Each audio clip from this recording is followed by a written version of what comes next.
Hello नमस्कार, आप सभी साथियों का हार्दिक स्वागत अभिनंदन। एग्जाम स्टार्टअप यूट्यूब चैनल में हम एक बार फिर आपके साथ जुड़े हुए हैं। एक सामान्य हिंदी की शानदार क्लास के साथ बीएसटीसी का जो प्रश्न बैंक हम चला रहे हैं, लगातार देख रहे हैं कि यहाँ से जो प्रश्न आने वाले हैं और उन प्रश्नों के उत्तर हम कैसे दे पाते हैं। आप उन प्रश्नों के साथ लगातार प्रैक्टिस कीजिए और इस क्लास को जारी रखिए। देखते हैं पहला प्रश्न कैसा आने वाला है। पहला प्रश्न आ रहा है, निष्कपट का संधि विच्छेद क्या है। ठीक है ना, संधि से संबंधित प्रश्न पूछा गया है। निष्कपट का संधि क्या होने वाला है, ठीक है ना, निष्कपट। अब यहाँ पर जो निष्कपट शब्द है उनका संधि विच्छेद क्या होने वाला है, तो इसका संधि विच्छेद हो जाएगा आपका, संधि विच्छेद आ रहा है आपका यहाँ पे डी ऑप्शन बिल्कुल सही होने वाला है। डी ऑप्शन आपका बिल्कुल सही होने वाला है। यहाँ पर डी ऑप्शन के अंदर इसका जो है अर्थ संधि विच्छेद डी ऑप्शन। नी विसर्ग कपट हो जाएगा, ठीक है ना। यहाँ पर जो है सामने क्या आ गया है, नहीं स्वर्ण आया, वर्ण आया है, तो यहाँ पर जो है व्यंजन आते ही यहाँ पर जो से है वो विसर्ग के अंदर बदल जाने वाला होता है। तो यहाँ पर डी ऑप्शन आपका बिल्कुल सही होने वाला है। अगला प्रश्न देखते हैं। अगला प्रश्न आपके सामने आ रहा है, यथाशक्ति में समास क्या है। यथाशक्ति के अंदर समास पूछा गया है आपको।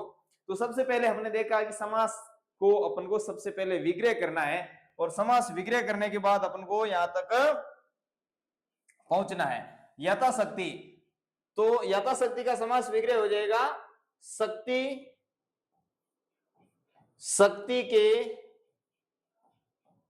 अनुसार, शक्ति के अनुसार या जैसी शक्ति हो, शक्ति के अनुसार। तो यहां पर जो है यथा शब्द है वो क्या है, अवयव शब्द है। तो यहां पर एक ऑप्शन आपका सही हो जाएगा, एक नंबर यथाशक्ति। अब देखिए अवयव भाव समास के अंदर हमेशा प्रथम पद अवयव होता है। और अवयव का मैंने यहाँ पे बताया था आपको कि अवयव का मतलब हो गया कि जो लिंग वचन है वो कारक के अनुसार जिसमें कोई बदलाव नहीं आता है, लिंग वचन है वो काल के अनुसार किसी भी प्रकार का कोई बदलाव नहीं आता है, वह शब्द अवयव शब्द होता है। तो यहाँ पर देखिए जिसमें कौन कौन से शब्द आ रहे हैं, पहचान क्या है इसकी, पहचान इस समास की है कि यदि अवयव शब्द के अंदर अवयव आता है या प्रति या आप यथा, यदि ये शब्द सबसे पहले आते हैं, सबसे पहले जुड़े हुए होते हैं पर जो है अवयव शब्द, तो वो हमेशा अवयव समास होता है। जैसे देखें आजन्म, ठीक है, आजन्म, प्रत्येक,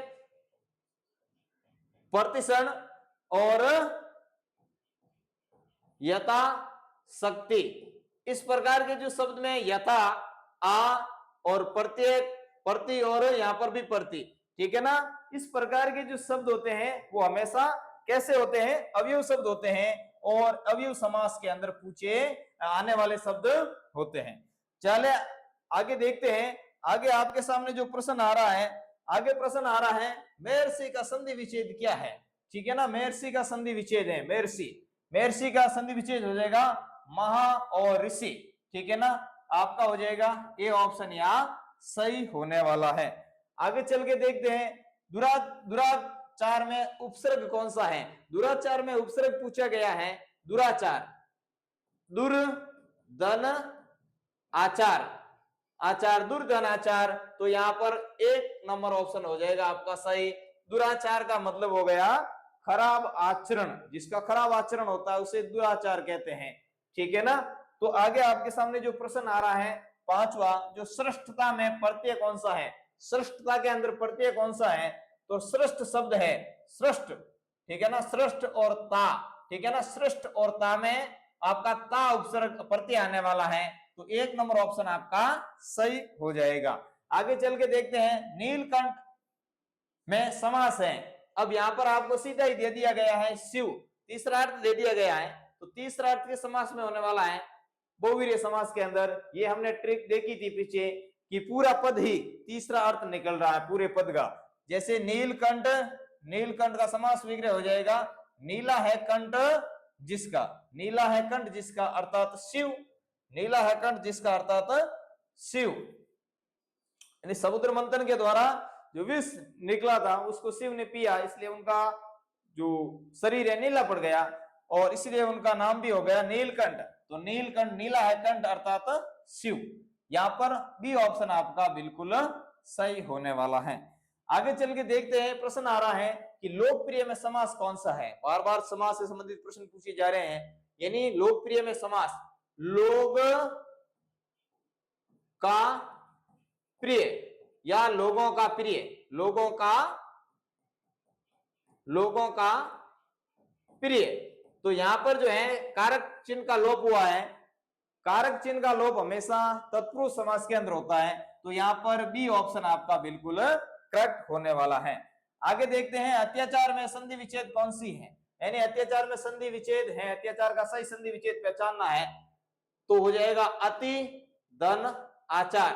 ठीक है ना, अत्याचार, अतिचार भी गलत है, अत्याचार भी गलत है और ये भी गलत है। इसका हो जाएगा 1 नंबर ऑप्शन सही होने वाला है अत्याचार, अति और आचार। यहां पर ई और सामने आ आते ही, यहां पर आ आते ही ई का क्या हो जाएगा, ये हो जाएगा और उसके साथ में ये आ की मात्रा आ जाएगी।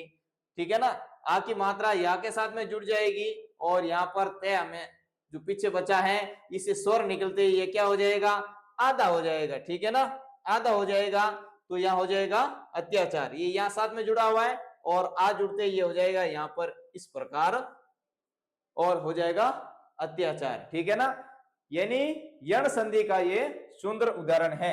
यण संधि का, यण संधि का सुंदर उदाहरण है। यानी यहां पर आधे वर्ण के बाद में य, र और व, ठीक है ना, अंतस्थ व्यंजन आते हैं य, र और व, तब आपको समझ जाना है कि ये यण संधि का ही उदाहरण है। ये ट्रिक आपको ध्यान में रखनी है कि यदि आधे वर्ण के बाद में य, र और व आते हैं तो हमेशा यण संधि का उदाहरण होगा। आगे चल के देखते हैं, गरीबी किस प्रकार की संज्ञा है। संज्ञा की क्लास हमने अच्छे तरीके से ली है और आपने देखी भी होगी। यहां पर देखें गरीबी, ठीक है ना, गरीबी एक प्रकार का क्या है, भाव है। क्या है, भाव। तो जहां भाव होता है, जहां दशा होती है, जहां अवस्था होती है, वो किस संज्ञा के अंदर शामिल होता है, वो हमेशा भाववाचक संज्ञा के अंदर शामिल किया जाता है। तो इसका सी ऑप्शन आपका बिल्कुल सही हो जाएगा। अमीरी हो गया, गरीबी हो गया, इस प्रकार की जो दशा होती है वो अवगत करवाने वाले शब्द हमेशा कैसे होंगे, भाववाचक हो जाएंगे। अब देखते हैं आगे प्रश्न आ रहा है, कौन आया है। कौन शब्द क्या है, कौन शब्द है, प्रश्नवाचक है, संबंधवाचक है, नीचवाचक है या संकेतवाचक है। तो पिछली क्लास में हमने देखा था कि कौन शब्द यानी प्रश्नवाचक, प्रश्नवाचक के अंदर है कौन, कैसा, किसने, क्यों। ठीक है ना, इस प्रकार के जो प्रश्नवाचक संबंधी जो प्रश्न आते हैं या शब्द आते हैं जिससे अपन को प्रश्न का बोध होता है, प्रश्न का बोध होता है, वो शब्द प्रश्नवाचक सर्वनाम कहलाते हैं। ठीक है ना, प्रश्नवाचक सर्वनाम। संबंधवाचक में जो और सो, ठीक है ना, जैसा काटेगा, जो बोएगा सो काटेगा, है नहीं, दोनों के बीच में संबंध स्थापित हो रहा है। तो दो शब्दों के मध्य संबंध स्थापित हो रहा है, तो संबंध में हमेशा जो और सो। अब देखते हैं यहाँ पे निजवाचक, निजवाचक के अंदर हमेशा ऐसे आएंगे स्वम, जैसे स्वम को दर्शाने वाले, यानी स्वम की बात को दर्शाने वाले, निजता को दर्शाने वाले, खुद की चीज को दर्शाने वाले, उसमें हो जाएगा आप। ठीक है ना, आपका, आपका, आप, हमारा। ठीक है ना, इसमें निजता को दर्शाया जा रहा है, यानी जहां पर निज स्वयं की बात को दर्शाया जा रहा है, निजवाचक। यहाँ पर अपने जो है तीनों के ऊपर अच्छी चर्चा करी है, कौन, कैसा प्रश्नवाचक के अंदर, जो सो निजवाचक के अंदर, और संकेतवाचक के अंदर किसी संकेत को दर्शाने वाले शब्द होंगे, जैसे ये वो, इस प्रकार के शब्द। ठीक है ना, आगे चल के देखते हैं, हर छात्र उपस्थित हैं, हर शब्द इसमें क्या है। ये आपको पूछा गया है बीएसटीसी के अंदर प्रश्न। तो यहाँ पे अपन को देखना है हर शब्द क्या है। अब यहाँ पर देखो छात्र क्या है, छात्र शब्द यहाँ पर है कर्ता, छात्र शब्द है कर्ता और कर्ता के साथ है संज्ञा, कर्ता के साथ और क्या है संज्ञा है, ठीक है ना। तो यहां पर जो है संज्ञा है तो संज्ञा की विशेषता बताई जा रही है। हर, हर का मतलब प्रत्येक, प्रत्येक छात्र उपस्थित है या हर छात्र उपस्थित है। तो इसकी छात्र की विशेषता क्या है कि हर छात्र उपस्थित है। तो इसकी हर शब्द है वो यहाँ पर विशेषण है। क्या है विशेषण है। इंपॉर्टेंट प्रश्न है। इस प्रकार के प्रश्न एग्जाम में कई बार पूछे जाते हैं, आपको कंफ्यूज नहीं होना है और उत्तर तक सटीक पहुंचना है, ठीक है ना। यहाँ पर देखते हैं अगला प्रश्न आ रहा है कि स्वयं किस प्रकार का सर्वनाम है। अब पीछे हमने देखा था कि स्वयं किस प्रकार का सर्वनाम है, पिछले ही प्रश्न में हमने उसको दोहराया था। तो यहाँ पर है निजवाचक सर्वनाम, ठीक है ना, निजवाचक सर्वनाम। आगे चल के देखते हैं, यहाँ पे संबंधवाचक के ऊपर चर्चा करी थी पिछले प्रश्न में। और निश्चयवाचक, निश्चयवाचक में हो गया जैसे यह, वह, ये, वे, यानी निश्चित वस्तु के बारे में जानकारी होती है। किसी निश्चित वस्तु के बारे में जानकारी या निश्चित वस्तु को अवगत करवाने वाले जो सर्वनाम होते हैं वो निश्चयवाचक के अंदर शामिल होते हैं। और अनिश्चयवाचक के अंदर किसी अनिश्चित वस्तु के लिए या व्यक्ति के लिए जिस सर्वनाम शब्द का प्रयोग करते हैं वो अनिश्चित होता है, जैसे कोई, ठीक है ना, कोई, कुछ। इस प्रकार के जो सर्वनाम होते हैं वो अनिश्चयवाचक सर्वनाम के अंदर शामिल किए जाते हैं या उसको अनिश्चयवाचक सर्वनाम कहते हैं।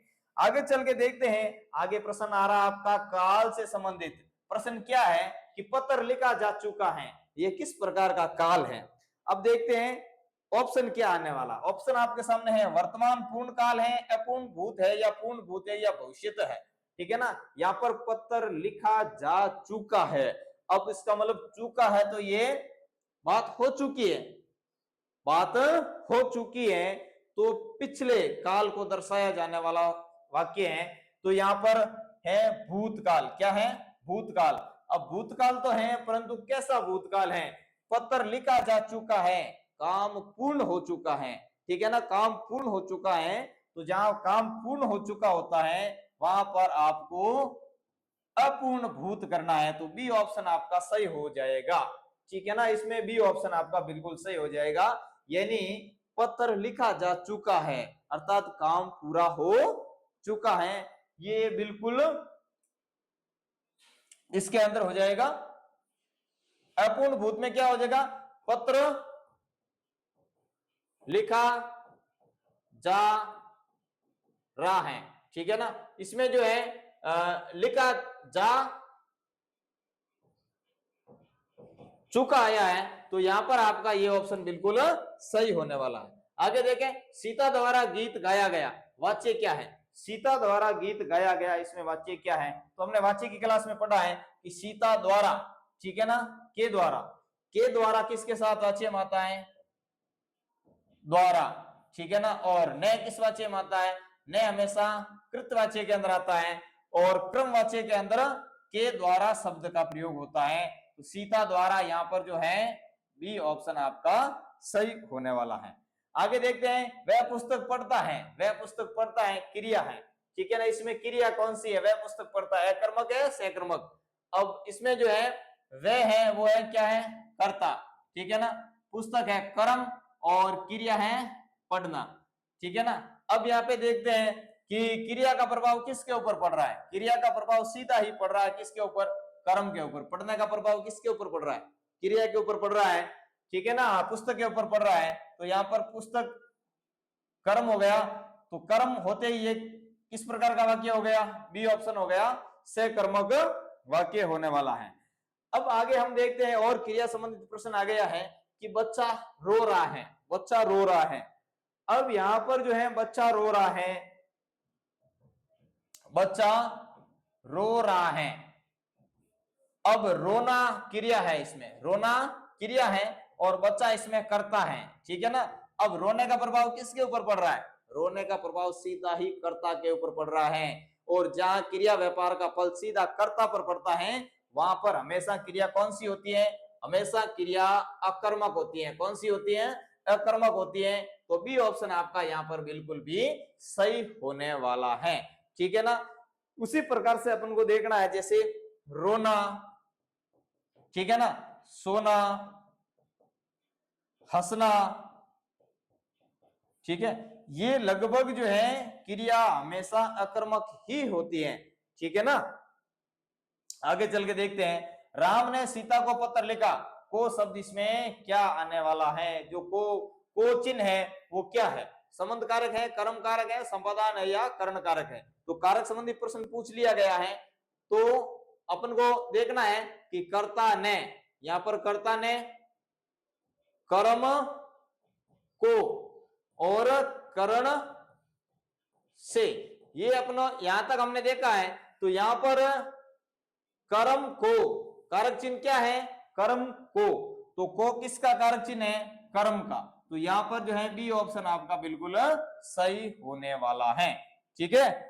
अगला प्रश्न देखते हैं, यदि तुम पढ़ोगे तो सफल होंगे, वाक्य क्या है। यदि तुम पढ़ोगे तो, अब यहाँ पर तो शब्द आते ही समझ जाना है कि ये किस प्रकार का वाक्य है, ये मिश्र वाक्य है सीधा ही, ठीक है ना। सी ऑप्शन आपका सही होने वाला है। तो, क्योंकि, किंतु, परंतु, ठीक है ना, इस प्रकार के जो शब्द बीच में आते हैं तो हमेशा मिश्र वाक्य कहलाता है। अब यहाँ पर देखो धीरे धीरे चल रहा है, धीरे धीरे शब्द क्या है, अगला प्रश्न आ रहा है कि धीरे धीरे शब्द क्या है। तो पिछले वीडियो में हमने देखा था कि धीरे धीरे शब्द यानी क्रिया की क्या बताई जा रही है, विशेषता बताई जा रही है। तो यहाँ पर जो क्रिया की विशेषता बताने वाला शब्द क्या होंगे, क्रिया विशेषण हो जाएंगे। बी ऑप्शन इसका बिल्कुल सही होने वाला है। अब देखिए 20वां प्रश्न आ रहा है, अरे, अरे शब्द है, अरे हे राम, अरे ये क्या हो गया। इस प्रकार के जो प्रश्न आ रहे हैं, तो इस प्रकार के जो शब्द होते हैं वो हमेशा विस्मयादिबोधक होते हैं। कैसे होते हैं, विस्मयादिबोधक। तो यहाँ पर जो है विस्मयादिबोधक का मतलब होता है जहां पर शोक, हर्ष, ठीक है, और शोक, हर्ष और आश्चर्य, ठीक है, शोक, हर्ष, आश्चर्य, आश्चर्य, इस प्रकार की जो भावना होती है या इस प्रकार के शब्द वाक्य का ये अर्थ देने वाले, शोक का अर्थ, हर्ष का अर्थ, आश्चर्य, हे राम क्या हो गया, अरे ये क्या हो गया, ठीक है ना, आश्चर्य, ओहो, ठीक है ना, अरे, ये हमेशा ध्यान रखना, इस प्रकार का जो चिन्ह आता है वो विस्मयादिबोधक का होता है, विस्मयादिबोधक, ठीक है ना, विस्मयादिबोधक यानी किसी शोक के लिए, हर्ष के लिए या आश्चर्य के लिए जिस शब्द का प्रयोग किया जाता है उसको विस्मयादिबोधक शब्द कहते हैं। यहां पर इस प्रकार का चिन्ह आपको कहीं पे नजर आता है तो वो विस्मयादिबोधक चिन्ह होगा। आगे चल के देखते हैं, वह सिंह है, अलंकार कौन सा है, वह सिंह है, वह वीर है, अर्थात उसको उपमा दी गई है कि वो सिंह है, ठीक है ना, वो सिंह है, उपमा है, अर्थात इसमें बी एक ऑप्शन आपका 1 नंबर सही हो जाएगा, उपमा अलंकार, वह सिंह है, सिंह की उपमा दी गई है उसको, ठीक है ना, शेर नहीं है, शेर को उपमा दी गई है, शेर की उपमा दी गई है उस व्यक्ति को। तो यहां पर अनुप्रास में एक वर्ण का बार बार आवृत्ति होती है, मानवीकरण के अंदर किसी प्राकृतिक को मनुष्य के ऊपर उदाहरण देकर के समझाया जाने का प्रयास किया जाता है। आगे चल के देखते हैं, हाथ पैर मारना का अर्थ क्या है, हाथ पैर मारना अर्थात आपको पता है कि हाथ पैर मारना अर्थात व्यायाम करना, नहीं, बिल्कुल नहीं, ये उत्तर नहीं हो सकता इसका। प्रयास करना, लड़ाई करना, लड़ाई में भी हाथ पैर मारे जाते हैं, परंतु ये उत्तर भी आपका सही नहीं होने वाला है। भागना भी सही नहीं है, परंतु सही क्या है, ये मुहावरा है या ये कह सकते हैं इसका अर्थ क्या होने वाला है, अर्थ है प्रयास करना, हाथ पैर मारना अर्थात प्रयास करना, यानी राम बहुत हाथ पैर मार रहा है, अर्थात राम क्या कर रहा है, बहुत प्रयास कर रहा है। तो इसका उत्तर हो जाएगा बी आपका सही। आगे चल के देखते हैं, अशुद्ध शब्द को चुनना है, अशुद्ध शब्द लिखा हुआ है उसको चूज करना है। यहाँ पर देखो उज्जवल दोनों जय आते हैं, इसका मतलब सही है, कृतज्ञ ये भी सही लिखा हुआ है, स्वतंत्र भी सही है, सी ऑप्शन आपका यहाँ पर अशुद्ध है, इसका शुद्ध क्या हो जाएगा, आवश्यकता या आवश्यक या आवश्यकता, ठीक है ना। यहाँ पर जो है आवश्यक सही हो जाएगा, यहाँ पर आ की मात्रा लगते ही ये सही हो जाएगा, तो सी आपका अशुद्ध है, ठीक है। आगे चल के देखते हैं, शुद्ध वाक्य चुनना है। पहले तो आया अशुद्ध, यहाँ पे आ रहा है शुद्ध वाक्य को चूज करना है। शुद्ध वाक्य क्या है, उसने मुझे बुलाया, उसने मुझे बुलाई, उसने मैं बुलाया, उसने मुझे बुलाए। तो यहाँ पर सही क्या होने वाला है, ए ऑप्शन है, ठीक है ना। उसने मुझे बुलाई, यहाँ पर ये गलत है। उसने मैं बुलाया, बिल्कुल गलत लिखा हुआ है। उसने मुझे बुलाई, यहाँ पर भी ए का गलत प्रयोग हुआ है, और यहाँ पर भी ये का गलत, उसने मुझे बुलाया। जैसा सर्वनाम प्रयोग हो रहा है वैसा ही क्रिया शब्द भी आ रहा है। तो ये 1 नंबर ऑप्शन आपका बिल्कुल सटीक और सही होने वाला है। आगे प्रश्न आ गया आपका, गद्यांश आ गया है, और अब गद्यांश को पढ़ करके उसका उत्तर देना है। गद्यांश को अच्छी तरीके से पढ़ना है और फिर उस उत्तर तक पहुंचना है। तो देखिए, शिक्षा मनुष्य के जीवन को प्रकाशमय बनाती है। शिक्षा मनुष्य के जीवन को प्रकाशमय बनाती है, अर्थात प्रकाशित करती है, अंधेरे से उजाले की ओर लेके जाती है। शिक्षित व्यक्ति समाज में सम्मान प्राप्त करता है। शिक्षित व्यक्ति समाज के अंदर इज्जत या सम्मान या प्रतिष्ठा प्राप्त करता है। शिक्षा केवल ज्ञान ही नहीं देती बल्कि व्यक्ति के चरित्र का निर्माण भी करती है। बिल्कुल सही बात है, शिक्षा व्यक्ति को ज्ञान नहीं देती है जबकि उसके चरित्र का निर्माण भी करती है, ठीक है ना। इसलिए प्रत्येक व्यक्ति को शिक्षा ग्रहण करनी चाहिए, शिक्षा ग्रहण करनी चाहिए। शिक्षा वह शेरनी का दूध होता है, जो पिएगा वो दाढ़ेगा, ठीक है ना। यहाँ पर देखो अगला प्रश्न क्या आने वाला है, इससे संबंधित प्रश्न पूछा है, शिक्षा क्या बनाती है। शिक्षा जीवन को अंधकार में बनाती है? नहीं, जीवन को प्रकाश में बनाती है, बिल्कुल सही। जीवन को क्या बनाती है? प्रकाश में बनाती है। तो इसका बी ऑप्शन आपका सही आने वाला है। और गद्यांश से कैसे प्रश्न पूछे जाते हैं, देखो, समाज में सम्मान कौन पाता है? तो पीछे देखते हैं, समाज में सम्मान कौन पाता है? समाज में सम्मान शिक्षित व्यक्ति पाता है। ये देखो यहाँ पे आया, शिक्षित व्यक्ति समाज के अंदर सम्मान पाता है। तो यहाँ पर आपका जो ऑप्शन क्या सही होने वाला है, समाज के अंदर धनी व्यक्ति या शिक्षित व्यक्ति, बी ऑप्शन सही है, शिक्षित व्यक्ति। उसी प्रकार से आगे कौन सा प्रश्न आ रहा है, शिक्षा का निर्माण करती है, या शिक्षा क्या निर्माण करती है? शिक्षा क्या निर्माण करती है? धन, शक्ति, चरित्र और भवन। तो पीछे देखते हैं गद्यांश में कहा, देखो, बल्कि व्यक्ति के चरित्र का निर्माण करती है। चरित्र का निर्माण करती है, तो यहाँ पर जो है चरित्र का निर्माण उत्तर हो जाएगा, उत्तर हो जाएगा सी आपका, चरित्र निर्माण। आगे आ रहा, देखो, शिक्षा क्यों आवश्यक है? शिक्षा क्यों आवश्यक है? हमने पढ़ा केवल नौकरी के लिए, केवल धन के लिए, जीवन एवं चरित्र का निर्माण करने के लिए। तो सी ऑप्शन आपका सही हो जाएगा। अभी हमने देखा था कि शिक्षा से चरित्र का निर्माण होता है, चरित्र बनता है और जीवन भी अच्छा होता है, कुशल होता है। तो अब इसी प्रकार के प्रश्न आपके एग्जाम के अंदर गद्यांश देंगे, और गद्यांश और पद्यांश को पढ़ करके आपको उत्तर देना है। देखिए, आपने यदि एग्जाम फॉर्म भरते समय सेकंड लैंग्वेज आपने यदि हिंदी भरी है, तो आपको गद्यांश के अलावा पद्यांश भी पूछा जाएगा, पद्यांश भी पूछा जाएगा। यदि आपने 1 नंबर ऑप्शन में यानी लैंग्वेज फर्स्ट के अंदर आपने यदि हिंदी भरा है, ठीक है ना, हिंदी भरा है, और सेकंड लैंग्वेज आपने कोई दूसरी ली है, अंग्रेजी या संस्कृत ली है, तो आपको गद्यांश पूछा जाता है, या सामान्य हिंदी से प्रश्न पूछे जाते हैं। सेकंड हिंदी ली है, इसका मतलब कठिनता स्तर हिंदी का थोड़ा ज्यादा आने वाला है, काव्य संबंधी प्रश्न ज्यादा पूछे जाएंगे, 2-3 सवाल कठिन पूछे जाने की संभावना बनती है। अलंकार से संबंधित प्रश्न आ सकते हैं, या अदर जो है गद्यांश से संबंधित, पद्यांश संबंधित प्रश्न पूछे जा सकते हैं। आगे देखिए, प्रकाश में शब्द में प्रत्यय कौन सा है, और प्रकाश में शब्द के अंदर प्रत्यय कौन सा पूछा गया है? तो प्रकाश शब्द अपने आप में शब्द है, और मैं इसके साथ में प्रत्यय जुड़ा हुआ है। तो 1 नंबर ऑप्शन आपका बिल्कुल सही होने वाला है। देखिए, आगे गद्यांश का उपयुक्त शीर्षक होगा। अब जो पीछे आपने जो गद्यांश पढ़ा है, उसका उचित शीर्षक क्या होने वाला है? धन का महत्व, धन का महत्व बिल्कुल नहीं, गलत हो गया, ठीक है ना। समय का मूल्य, समय का मूल्य के बारे में चर्चा नहीं हुई, या परिश्रम, इसके ऊपर भी चर्चा नहीं करी, जबकि हमने किसके ऊपर चर्चा करी? शिक्षा का महत्व।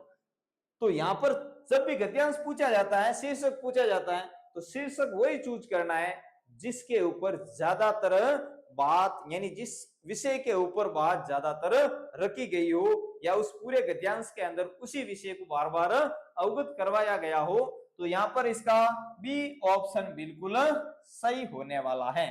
तो यह हमने जो भी प्रश्न देखे हैं वो आपके एग्जाम के अंदर आने योग्य हैं। आपको इसको पूरा देखना है, वीडियो को लगातार आप देखते जाएं। इस प्रकार के प्रश्न हम आपके साथ लेके आ रहे हैं और जब तक आपका एग्जाम होगा तब तक हिंदी संबंधी हम गारंटी के साथ कह सकते हैं कि कोई भी प्रश्न आपका गलत नहीं होने वाला है। लगातार आप इसके साथ में जुड़े रहे। धन्यवाद।